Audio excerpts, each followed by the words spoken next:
Welcome back to my channel মালবিকার লাইফস্টাইলের ছোট্ট একটি ভিডিওতে সকলকে অনেক ভালোবাসা। এখন বাজে প্রায় 11টার মতন। আজকে কিন্তু আমি কোনো কাজকর্ম নিয়ে ভিডিও তুলিনি। আজকে যাচ্ছি একটা আত্মীয়র বাড়ি। তো কোথায় যাচ্ছি তোমরা তো বুঝতেই পারছো। না তোমরা কী করে বুঝবে বলো তোমাদেরকে না বললে। তো আজকে যাচ্ছি দিদির বাড়ি আর মামার বাড়ি একই সঙ্গে। তো যাচ্ছে বৌদি, ভাইপো, মা, আমি, মুনু, তোমাদের দাদাভাই সকলে মিলে। তো আজকে রাস্তায় বেরিয়ে ভিডিওটা স্টার্ট করলাম। তো এই যে সোনাই তো জেগেই আছে, খেলা করছে দিব্যি। তো বেরোয়া মানে ও তো বাইরে বেড়াতে ঘুরতে তো খুবই ভালোবাসে। আর একটা টোটো ভাড়া করে নিয়েছি, যেহেতু এমনি বাসে টাসে যেতে অসুবিধা হবে রৌদ্র গরমে, তার জন্য একটা টোটো ভাড়া করেছি, সবাই মিলে যাচ্ছি। তো বেশি বেশি দূর না, কিন্তু রাস্তা চিনি না, রাস্তা ভুল হয়ে যাবে। চলো তোমাদেরকে সবটা বলবো। আর এখানে একটা পুকুরে দেখো কয়েকটা বাচ্চা চান করছিল। আর পুকুরটা ভিডিওতে তুলতে বেশ দারুণ লাগলো, তাই না? পুকুরটা কি ভালো লাগছে না, গরমে মনে হচ্ছে আমরা সকলে মিলে নেমে একটু স্নান করে নিই। আত্মীয়র বাড়ি যাচ্ছি, খালি হাতে তো আর যাওয়া যায় না, তাই একটা ভালো মিষ্টির দোকান থেকে ঢুকে পড়লাম। কিন্তু আমাদের আর মিষ্টি পছন্দ হয় না। আমার ওপর দায়িত্ব দিল যে তুই আর তোরা দুজনে মিলে গিয়ে মিষ্টিটা কিনে। আমি বললাম তোমরা যাও। তো সোনাইকে নিয়ে আমি মিষ্টি কেনার জন্য নেমে এলাম টোটো থেকে। তো আমাদের দেখে পছন্দ হচ্ছে না, এটা নেবো না এটা নেবো, দেখেই যাচ্ছি। শেষমেশ একরকম মিষ্টি পছন্দ হলো। তো একেবারে মামার বাড়ির জন্য, দিদির বাড়ির জন্য একেবারে কেনাকাটি করে নিলাম। একেবারে নেমে পড়েছি, সব কেনাকাটি যা করার করে নেব। তো আমাদের অলরেডি মিষ্টি নেওয়া হয়েও গেছে। তো এই যে টোটো গাড়ি দাঁড়িয়ে আছে, আমাদের জন্য অপেক্ষা করছে, মিষ্টি কিনে উঠে পড়বো। চলো তোমরাও চলো, তোমরা কিন্তু চলে যেও না আমাদের সঙ্গে, তোমাদেরকেও যেতে হবে কিন্তু ঘুরু করতে। বাচ্চা নিয়ে বেরোনোটা খুব টাফ ব্যাপার, কী বলো তো। সবাই হয়ে গেছে, আমি শেষ পর্যন্ত বললাম 11টায় বেরোবো। তো এখান থেকে বাড়ি থেকে এখন মিষ্টির মানে বেরিয়েছি 11টা না 11:30 মতন। এখন মিষ্টির দোকানেই দেখছি 12টা বাজে। তো কখন পৌঁছাবো জানি না, এখনও যেতে হবে অনেকটাই, প্রায় আবার হবে পথ ভুল। তো সবাইয়ের হয়ে গিয়েছিলো, কিন্তু আমারই রেডি হতে দেরি।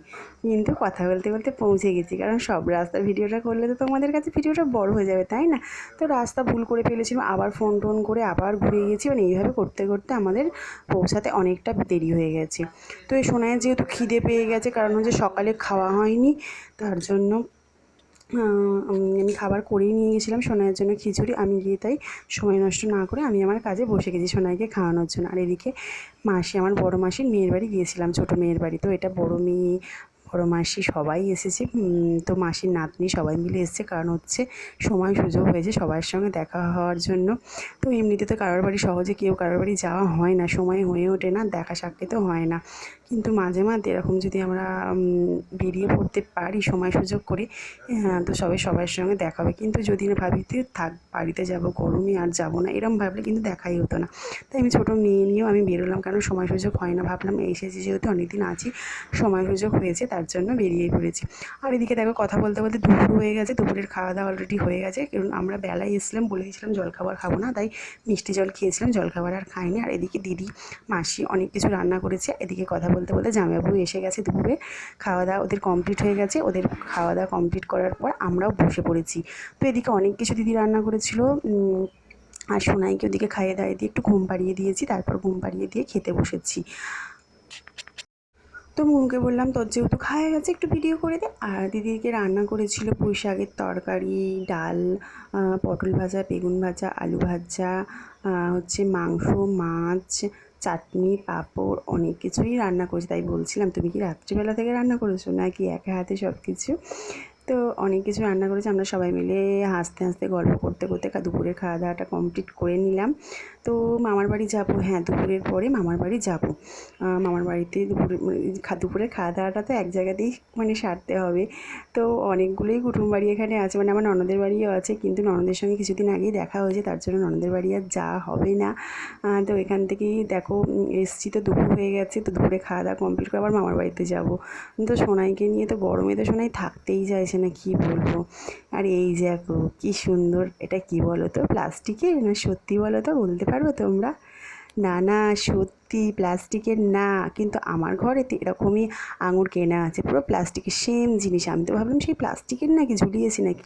তো আমি আজকে নতুন দেখিনি, কিন্তু আর একবার দিদির বাড়ি এসেছিলাম দিদির ছেলের অন্নপ্রাশনের সময়, সেদিনও দেখেছিলাম এই আঙুর গাছ। আবারও সেই দিদির বাড়িতে এসেই আজকে আঙুর গাছ দেখলাম, তাছাড়া আমি অন্য কোথাও দেখিইনি। তো দেখতে কী সুন্দর লাগছে দেখো, খাওয়াটা তো বড় কথা নয়, কিন্তু মানে এইভাবে আমি তাই তোমাদের সঙ্গে শেয়ার করলাম। এটা হচ্ছে আঙুর গাছ, দিদির বাড়ির উঠানে হয়েছে, কী সুন্দর আঙুরের থোলাগুলো ঝুলছে, দেখো কী ভালো লাগছে দেখতে। আর এখন ছোট ছোট, আর তো বাড়বেই, তো কচি শুধু ছোটো ছোটো হয়েছে, আর আগের বারে অনেক হয়েছিল, এবারে তো কম। তো তাই একটু তোমাদের সঙ্গে শেয়ার করলাম। আর এদিকে গল্প করতে করতে আমাদের যাওয়ার পালা হয়ে গেছে, থাকাও সম্ভব নয়। মনে হয় যে একটা মানে কোথাও এলে একটু থাকি, গল্প করি, কিন্তু ওদেরকে নিয়ে শোনাই তো কান্নাকাটি করে, কারোর কাছে যায় না, এরকম প্রবলেম। তা ওই নিয়ে এলাম, অত কিছু ভাবলে তাহলে তো কোথাও যাওয়াই হবে না, তাই না? তো ওই নিয়ে চলে এসেছি। তো আমি বললাম চল তাহলে এবার রেডি হই। আর জামাইবাবুর যেহেতু টোটো আছে নিজের, জামাইবাবু আমাদের পৌঁছে দেবে মামার বাড়িতে, আর জামাইবাবু বাড়িতেও পৌঁছে দেবে, মামার বাড়ি থেকে ঘুরিয়ে আমার মানে বাড়িতে পৌঁছে দেবে। তো আমরা রেডি হয়ে যাচ্ছি, সোনাইকে বললাম মা একটু তুমি ধরো। তো মা একটু ধরে আছে, আর আমি এদিকে রেডি হয়ে যাচ্ছি। চলো বাড়ি বেরিয়ে পড়েছি, ওদিকে টোটো নিয়ে জামাইবাবু দাঁড়িয়ে আছে, আর দিদি একটুখানি পৌঁছে দিয়ে আসছে। তো জামাইবাবুর আসতে লেট হয়ে গেছে, কতক্ষণ মামার বাড়ি থাকবো জানি না। এই যে মামার বাড়িও চলে এসেছি বন্ধুরা, আমি কত চটপট কাজ করি তাই না? না না, চটপট কাজ করি না, কিন্তু তোমাদের যদি সব ভিডিওটা দেখি তোমাদের বোর লাগবে, সবটা দেখে তাই একটু কেটে কেটে দিচ্ছি। তো এদিকে মামার বাড়ি চলে এসেছি, বড়ো মামিমা বৌমা সবাই মিলে জল টল দিচ্ছে আমাদেরকে।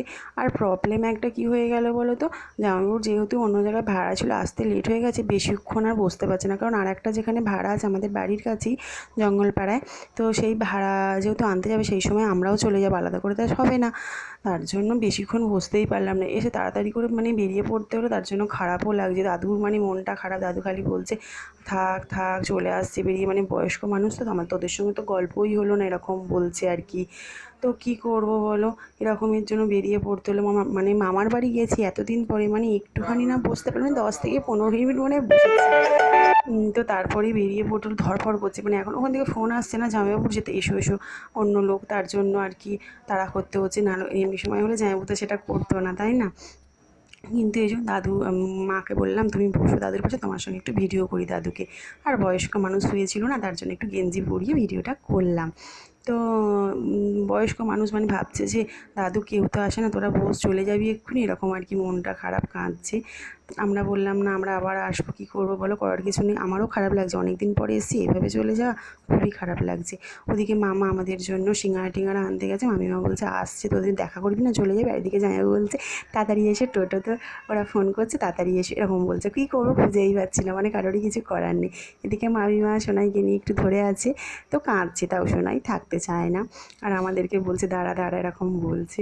তো আমরা যাবো বলে মামিমারা তো পুরো রেডি হয়েছিল, গেতি ফল দিল, তারপর মিষ্টি জল দিতে, মানে সব রেডিই ছিল, মানে যদি রেডি করতে যেত তাহলে আর হতো না, মানে সঙ্গে সঙ্গে দুজনে মিলে বৌদি আর মামিমা মিলে হাতাহাতি করে সব দিয়ে দিল। তো এখানে আজকে ভিডিও শেষ করছি, সকলে ভালো থেকো, সুস্থ থেকো, টাটা।